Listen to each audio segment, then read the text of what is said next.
Welcome back to Tal Memorial Blitz tournament. The round 15 is about to start. We still have same leader, Shahryar Mamediyarov, but this time he has a margin of 1.5 points as he lost to Jan Napomniachtchi last round. We'll be following Gelfand against Grischuk. Grischuk is on sole third place with second. Second place with 8.5 points, or with 10 points.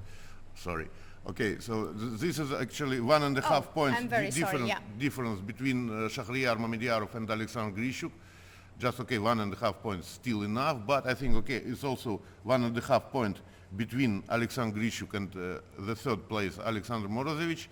And so I think that it's more or less for sure, it's Blitz and everything can happen, but I believe that it's more or less for sure that the winner of the tournament will be one of these two players, Shahryar Mamediyarov or Alexander Grischuk. So this is a game of big importance. I think that Alexander has to do everything he can to close this gap with Shahryar Mamediyarov. They still have to play each other, but it will be almost in the end of the tournament. Now this game is quite important for him. He has black pieces against Boris Gelfand, and Boris Gelfand has superb opening knowledge. It's also the worst nightmare is probably black against Vladimir Kramnik, but black against Boris Gelfand, if we speak about the opening, it's just quite hard to survive. It's interesting what will Boris Gelfand show against Grunfeld. We have Grunfeld and bishop g5 line, quite sharp line with bishop f4. Well. Castle is a bit... Not the most usual move. Knight c3 and dc4 is the main. Knight c3, bc, dc is the main line. Now c5 is another move. Knight d5 is a choice. Yes. What?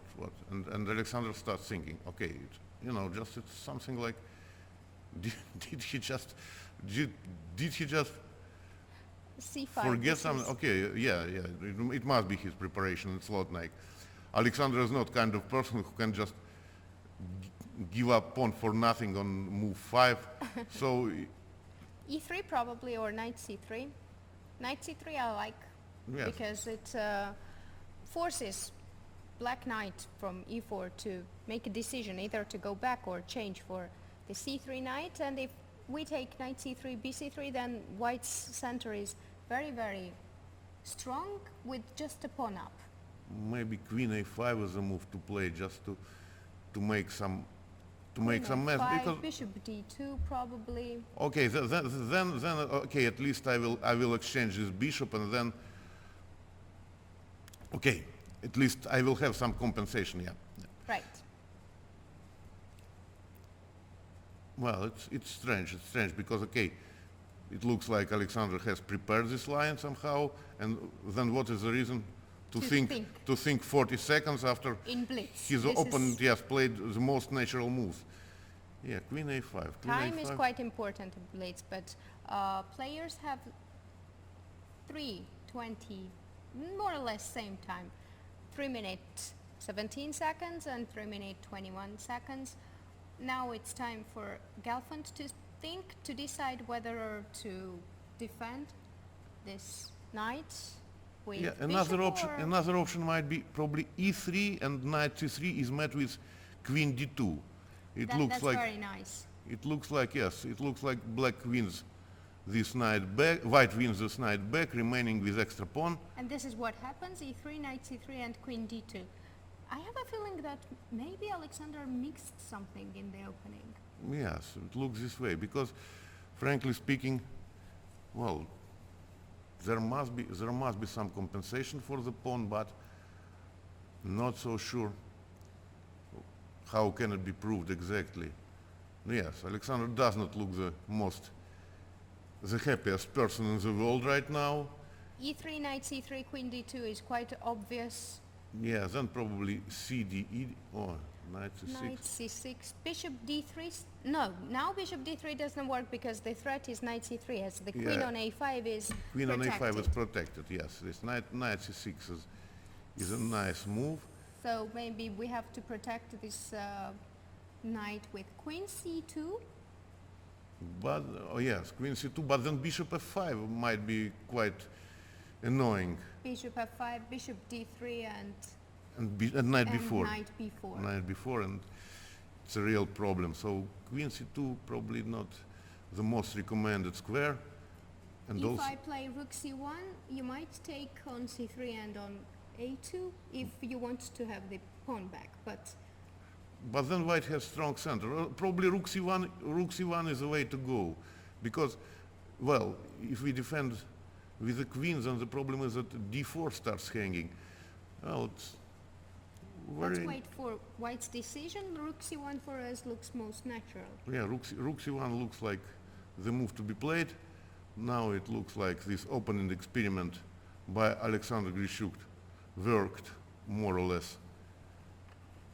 Well, okay, knight c3, knight 1 c3. minute handicap for cd and queen. Oh yes, he prefers to attack d4. Yes, of course, d4 pawn is much more valuable than this poor guy on a2. Yes, d4 is a also key we to have success. to pay attention that d pawn cannot advance as it opens the bishop on g7, which will be deadly for white.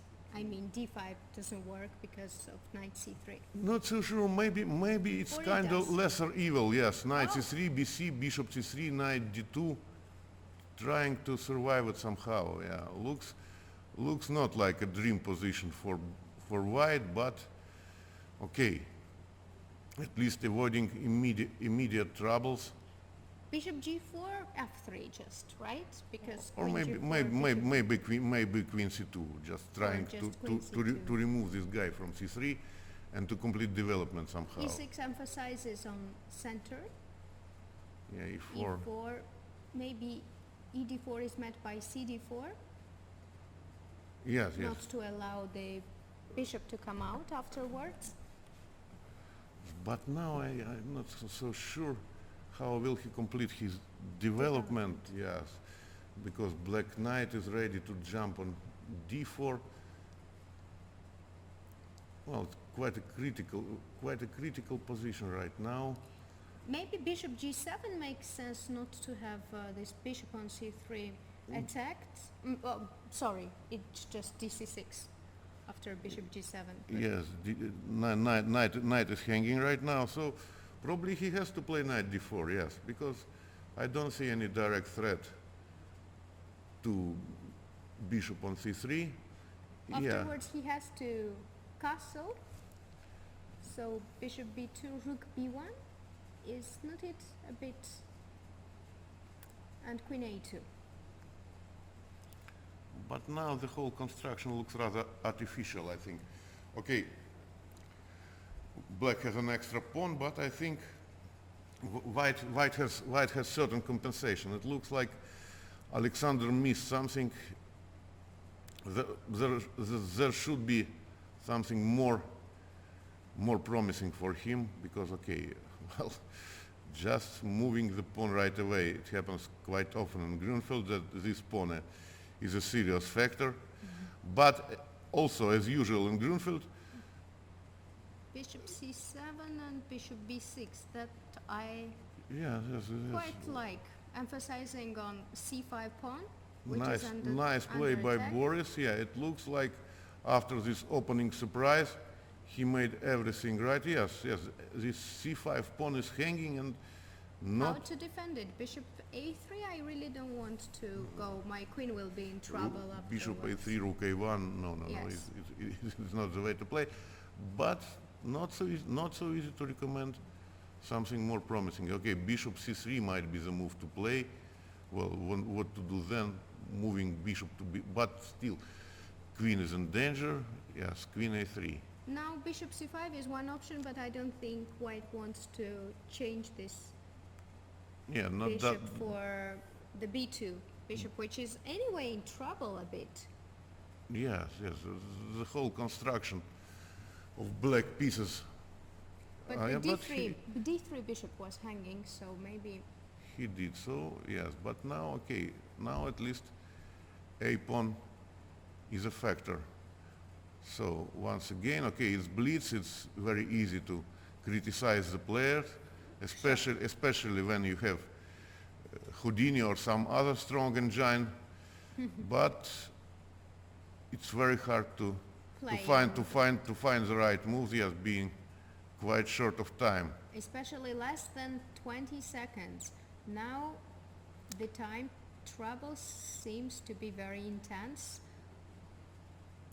Black has a little bit more obvious play rather than white. The a3 pawn is quite strong, and now the center becomes a bit shaky. Yes, he undermined the pawn center, but rook c1, he has to find the square for the queen. b4, b6, don't know, b4.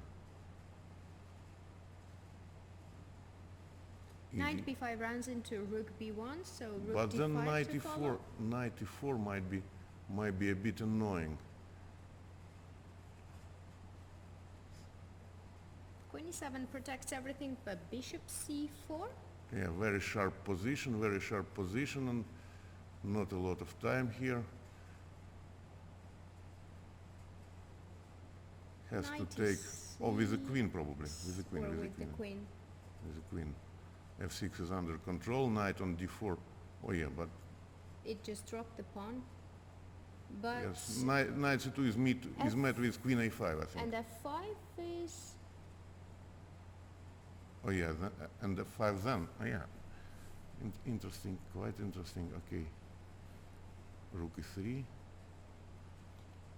Players trying to gain some seconds, because playing on 10 seconds, it's really tough. So I think it might be it's a logical outcome. Yes, suddenly move repetition happened. Okay,